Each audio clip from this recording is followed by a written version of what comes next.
আরে স্যার, আপনি কি হয়েছে? অ্যাক্সিডেন্ট। নার্স, তাড়াতাড়ি পেশেন্টকে এমার্জেন্সি রুমে নিয়ে চলো। স্যার, কিছু পেপারসে সাইন করতে হবে। আচ্ছা দাও। কাল যে মেয়েটাকে হসপিটালে নিয়ে গেলেন, ওই মেয়েটা কে? আপনার কি কোনো আপনজন? ওটা আমার এক্স, যাকে আমি আমার জীবনের চেয়েও বেশি ভালোবেসেছিলাম। যাকে জীবনের থেকে বেশি ভালোবাসতেন, সে এক্স কি করে হলো? মনে হচ্ছে গল্পটা খুব ইন্টারেস্টিং, একটু শোনাবেন প্লিজ। তোমাকে একটা কথা বলার ছিল। কি বলো?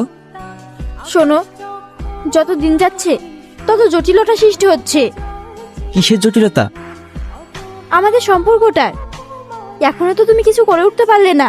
কিছু করতে পারিনি নয়, কিছু করতে শুরু করেছি। কি? হলেই জানতে পারবে।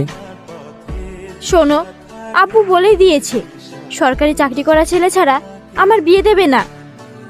হ্যাঁ? হ্যাঁ, তুমি অত শত কিছু না ভেবে তাড়াতাড়ি একটা চাকরির ব্যবস্থা করো। সেলিম, কলেজ তো শেষ, এখন কি করবো ভাবছিস? ভাবছি একটা ছোট্ট প্লাস্টিক ফ্যাক্টরি, খুব বড় না। ওসব করতে তো অনেক টাকা লাগবে।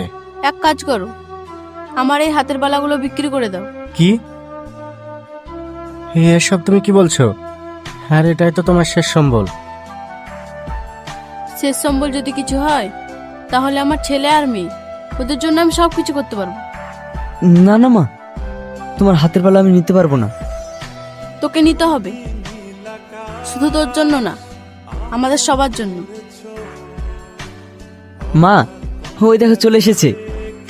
বাহ, তোর অতিথি তো খুব সুন্দর।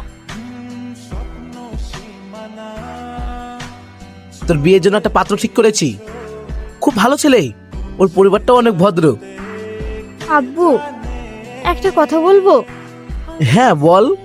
দেখো আব্বু, তুমি যাকে পছন্দ করেছো সে এবং তার ফ্যামিলি খুব ভালো, ঠিকই আছে, কিন্তু আমি একজনকে ভালোবাসি। কি বলছিস তুই? কই, আগে তো কিছু বলিসনি। আব্বু, আমি তোমাদেরকে ভয়ে কিছু বলতে পারিনি। এতে ভয় পাওয়ার কি আছে? কে ছেলেটা? ওর নাম সেলিম, ও খুব ভালো মনের মানুষ, আমাকে খুব ভালোবাসে। ও, তাহলে এক কাজ কর, ওকে একদিন আমাদের বাড়ি ডাক। যদি কোনো সরকারি চাকরি করার ইচ্ছা থাকে তবে হাসির সঙ্গে মেলামেশা করো। আসলে আঙ্কেল, আমার বিশ্বাস এই ব্যবসায় আমি একদিন সফল হব, আর হাসিকে আমি কোনোদিন কষ্ট পেতে দেবো না। আমি ওকে খুব ভালোবাসি। তুমি ভালোবাসো না সে কথা তো আমি বলছি না,